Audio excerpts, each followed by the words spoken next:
And when I see some of this stuff, the breakdancers nowadays, I look at it and I'm just like, oh my gosh. You were saying questions, who am I and well, your love of music. Is there one maybe tiny question, one awkward little question, behavior or stuff like that, that you'd say, well, when I met him, then I thought, hey, this is looking at myself, maybe seeing myself? I think just some of his mannerisms and just the free spirit, kind of, you know, because I'm the same way as I saw it, and I saw myself, you know. So like I said, it just it put closure to a lot of things. It's for you when you look back, making your music. Well, you met him 4 or 5 years ago. Maybe a silly question, but can you say that actually meeting him changed your music also a little bit? I think so, for sure, because you know what?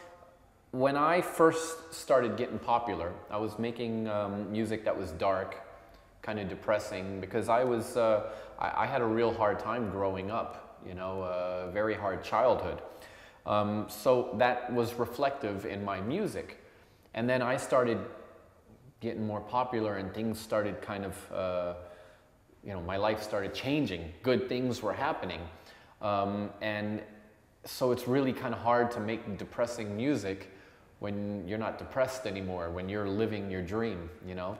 And then when I met him, with all that closure, it was a big weight off my shoulder. And now I think now I'm just making just fun music, you know, that it's still dark, but in a different way. I think it's more optimistic dark as opposed to heavy dark. What did your mom say about, well, your dad and you meeting each other? Yeah, well, she wasn't, you know, obviously she was, you know, she knew that eventually, you know, it was bound to happen, but, and she was surprised, but, you know, I told my mom, I said, God, you guys were kids. You were, you know, she was 17, 18 years old when I was born. So, you know, come on. You know, we were all stupid when we were that age. So, you know, it was funny because I had to kind of give my mom a pep talk, you know, kind of talk my mom through it. But it worked out great. And it was definitely, yeah. Have they met each other? No, they haven't. She lives in the US and he lives in Germany. So well, it could be nice for you to have a picture of your mom and dad when you're old and finally, well, the closure of. Yeah. I'm not sure if that's going to happen, but. Well, you were saying your music, well, is now more happy. You said you were a breakdancer. Yeah. Many people did ask you about it, I think.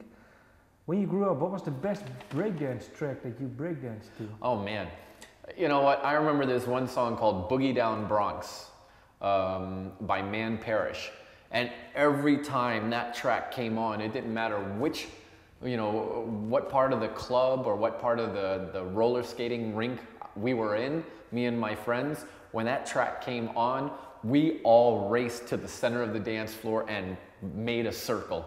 I think that was one of the, you know, that was our anthem right there. Boogie Down Bronx by Man Parrish. And what time was it? 80s? Yeah, oh yeah, this was in the 80s, you know, I mean, we were just crazy kids, just like, we would just hang out at, you know, go to the teen nights at the discos and at the roller rinks and yeah, those were pretty cool times. What do you think then of breakdancing nowadays? Because it was when it came up, you had hip hop, you had hip hop beatboxing, and you had breakdance. It was all combined together, all part of a subculture. But now it seems more, well, drifting away from actually the hip hop and stuff like that. So yeah, you know what? Breakdancing now is much more like gymnastics. Yeah. And when I see some of this stuff, the breakdancers nowadays, I look at it and I'm just like, oh my gosh. It's just incredible, you know, some of the things that they're doing, and you know, the athleticism in these breakdancers. I think, you know, with anything when it's new, you know, you don't know everything, and people add new things to it. And here we are, you know, you know, 20 years later, and 20 years of inventing new moves and things. It's outrageous what the breakdancers are doing nowadays. I remember for me, the highlight was I used to be able to do the windmill when I was breakdancing.